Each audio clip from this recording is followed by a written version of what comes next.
მიუხედავად იმისა, რომ ვენესუელას შეიძლება ითქვას, რომ მოტაცეს საკუთარი პრეზიდენტი, ჯერ ნაადრევია იმის თქმა, რომ შეერთებულმა შტატებმა ეგრეთ წოდებული რეჟიმ ჩეინჯი, იგივე ხელისუფლების ცვლილება მოახდინა ვენესუელაში, გამომდინარე იქიდან, რომ ხელისუფლების დანარჩენი შტოები ვენესუელაში მოქმედია, ფუნქციონირებადია და მათ ფუნქციონირებას ჯერჯერობით არაფერი ემუქრება თვითონ შიდა ვენესუელურ საზოგადოებაში. თავად აღმასრულებელ შტოშიც მთავრობა, ასე ვთქვათ, მოქმედია, უკვე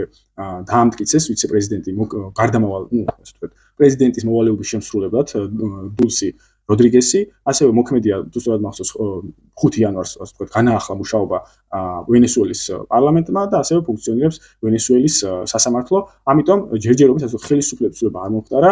და რაც თავარია პოლიტიკური ძალა, რომელსაც წარმოადგენდა ნიკოლას მადურო, ეს იქნება გაერთიანებული სოციალისტური მოძრაობა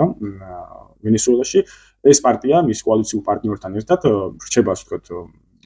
უმრავლესობა პარლამენტში, რომელსაც შეიძლება ითქვას, რომ აბსოლუტური უმრავლესობა აქვს დაახლოებით ბოლო არჩევნებში 2025 წლის არჩევნებში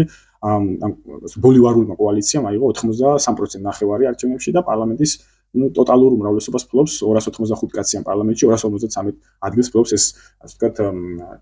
ჩავიზმოზე დაფუძნებული ბოლივარულ რევოლუციის იდეებზე დაფუძნებული პოლიტიკური მოძრაობები. ამიტომ ასე ვთქვათ ჯერჯერობით რთულია საუბარი იმაზე, რომ ხელისუფლების ცვლილება, ასე ვთქვათ, მიმდინარეობს რა განხორციელდა ვენესუელაში. თავად ეს მოცემულობაც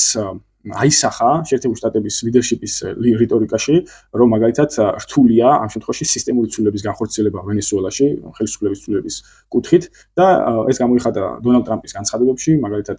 კორინა მაჩადოს მიმართ, რომ შეიძლება ის სიმპათიური ხალია, მაგრამ მას არ აქვს ხალხში მხარდაჭერა და შესაბამისად ასე ვთქვათ ლეგიტიმაცია კორინა მაჩადოს ნობელის მშვიდობის პრემიის ლაურეატს დონალდ ტრამპმა არ მისცა. ასევე როგორც დონალდ ტრამპის განცხადებებში, ასევე მარკო რუბიოს განცხადებებში აღინიშნა, რომ შეერთებული შტატები არ გეგმავს რაღაცა ადამდელი არჩევნების რაღაცა თუნდაც ჩატარებას ან დაძალებას არსებული ხელისუფლების. ესეც გამომდინარეობს იქიდან, რომ ჯერჯერობით ვენესუელაში არ არსებობს ისეთი ოპოზიციური ძალა, რომელიც ასე ვთქვათ კონკურენტუნარიანია ბოლივარულ რევოლუციის მსოფლმხედველობის მქონე პარტიებთან და ამიტომაც ასე ვთქვათ დონალდ ტრამპმა გამოთქვა ასე ვთქვათ გამოთქვა სურვილი რა, პრაქტიკულად განაცხადა, რომ შეერთებული შტატები აპირებს რომ მართოს ვენესუელამ.